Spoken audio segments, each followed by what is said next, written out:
Alright, what is up, you guys? Welcome back to the channel. We've got another Alliance War video. This was a little bit longer than most. And this has got the Flow Global. Our first fight is going to be an Ebony Maw. Just going to use Quake, so it's pretty straightforward. But before I start commentating onto the war video, I've been talking about taking Joe Fixit to rank 2.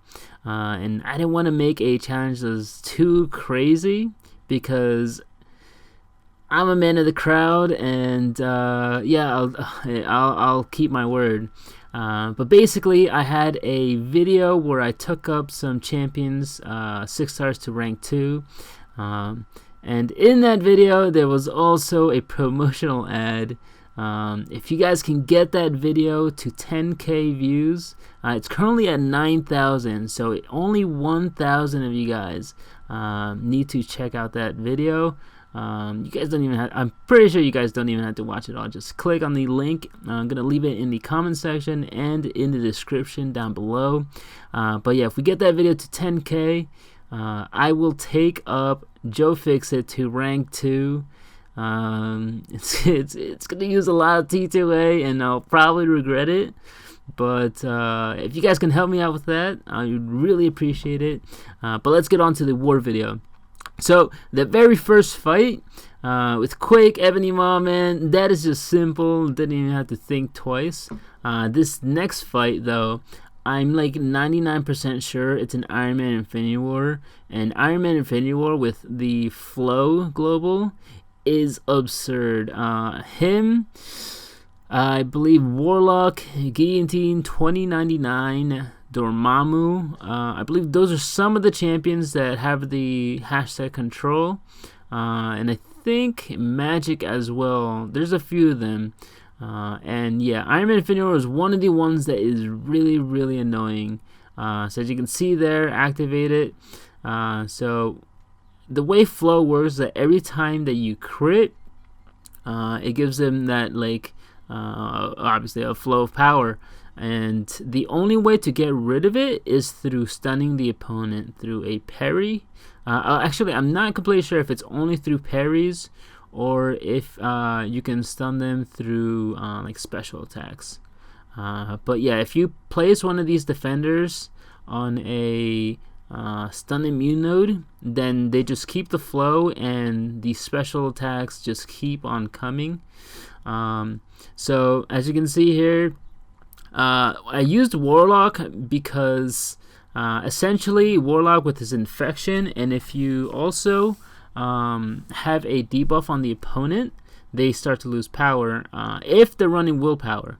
If they're not running willpower, then they will not lose power. So yeah, the plan is to try to get an infection on him. Like if you were in my shoes, you would also want to learn the reparry. I'll actually link Legacy's video on the reparry as well. That's kind of like I remember who was it, Clementine, talking about it. But I was like, I'm not sure if I'm going to use this, but it does come in very clutch very often. So yeah, you guys will probably want to check that out. It will help you in the future for sure. But yeah, as you can see here, guys, we've got this flow. He's got 3 of them, and now he's in his last phase where if he gets 1 armor, he will auto block. So I have to what's it called? I have to rely on heavies now. So he's down. He's at 15%. Got a parry. Hit him a couple times. Get the infection on him. Yeah, and just gotta be careful also with the bubble shield.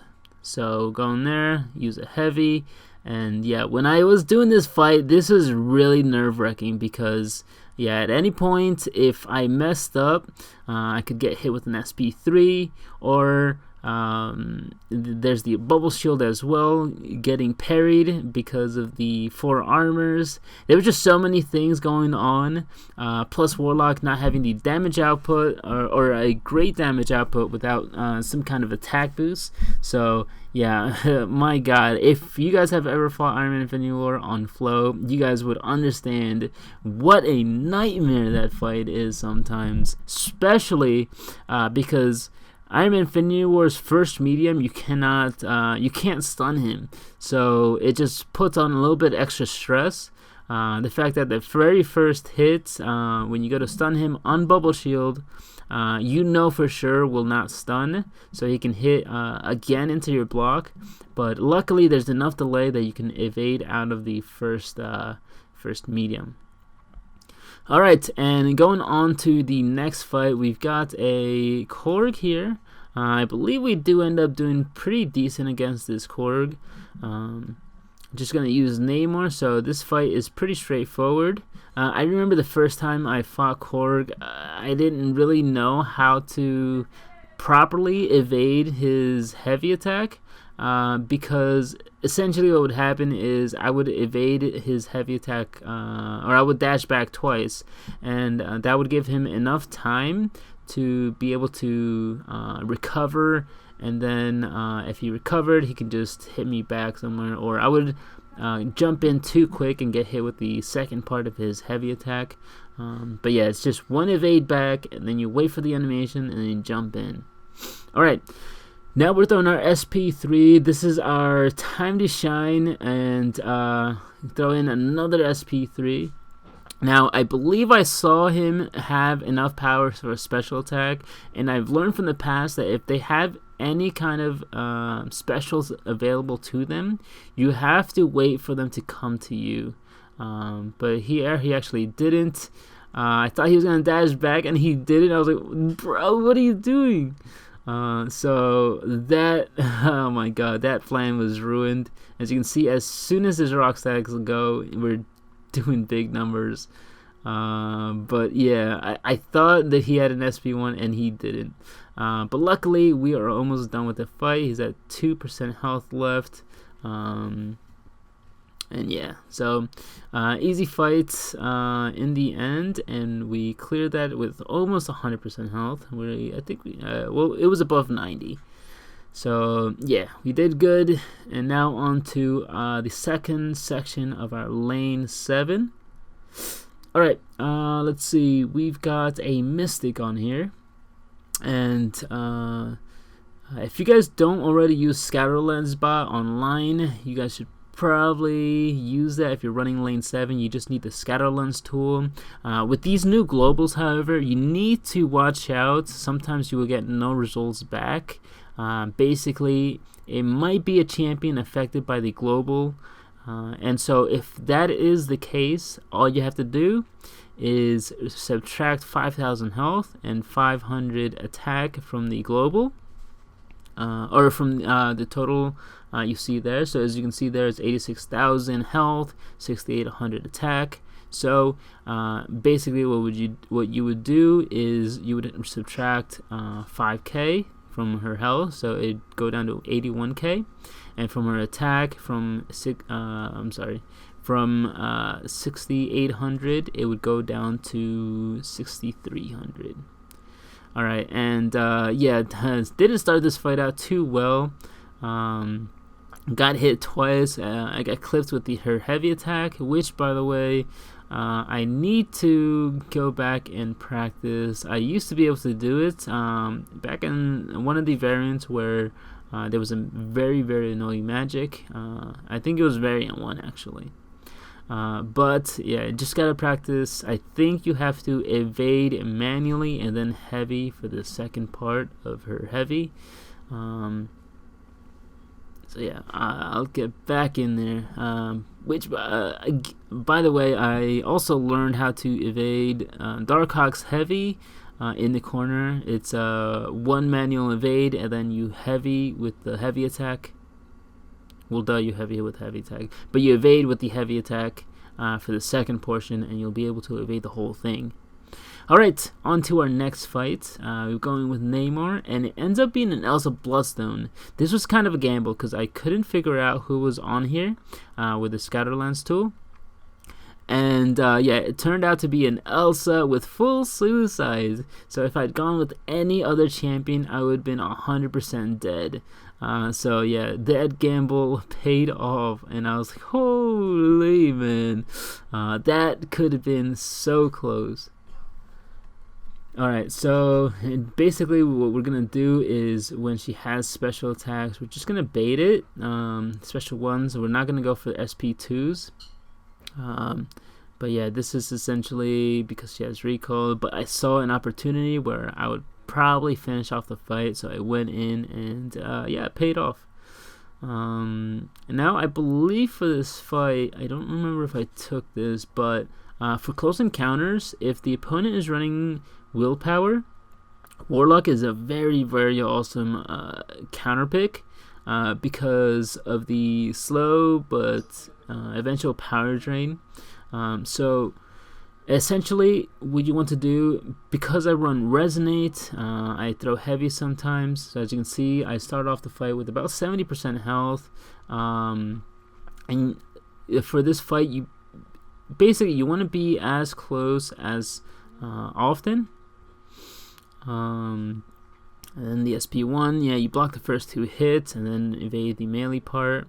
But as you can see now, yeah, we're just being able to slow down our combo and stay close to him. And essentially what this does is allows us to regen as much as possible, and I'm really, really slowing down my attacks as well. So yeah, I netted about 20% positive on the health. So I started with about 70 and ended up with 90. So free heals, so that's awesome. And now there's a champion on here. I believe Kakarot took this. I can't quite remember. But after this, we basically let somebody else take it, and yeah, headed on to the mini bosses. So we actually do take on 2 mini bosses. One was he shouldn't have taken him, but yeah, we're gonna go and take on this Black Widow. Now this Black Widow, depending on the node, can actually be kind of tricky with Quake. So I don't know, it's kind of interesting. So Black Widow gains power whenever she's immune to something.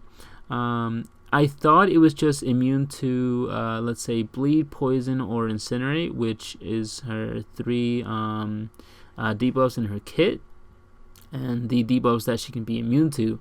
But if she is also immune to stuns or ability accuracy reduction, she will also gain power.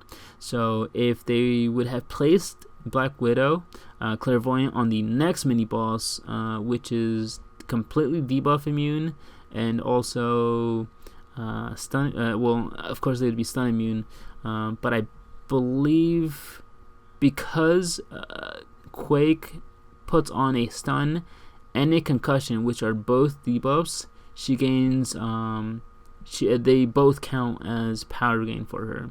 So she ends up in the end being able to use 2 special ones.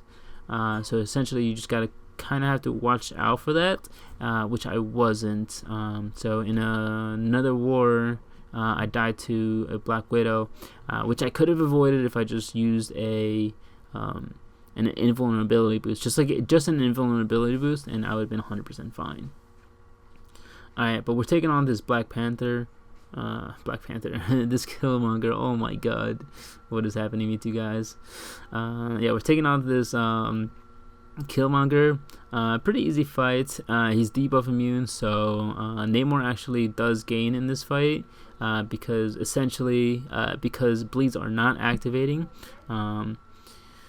Namor gains more of his what's it called? His oh my god, words are so hard today. His Imperious Rex stacks are alright.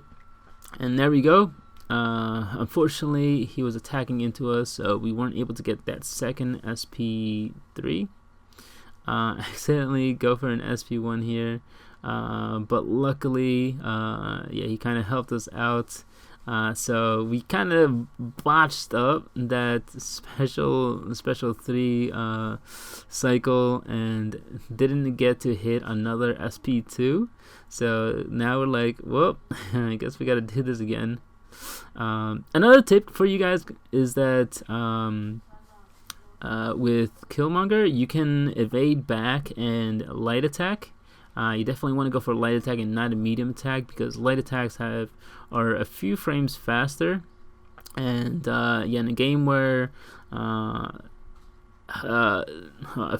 frame makes a difference, yeah, you definitely want to go for whatever's fastest. Like if you guys have ever played Smash Ultimate, frames matter. But yeah, that is it to the war video, guys. I hope you guys enjoyed, and I will catch you guys in the next one. Take care.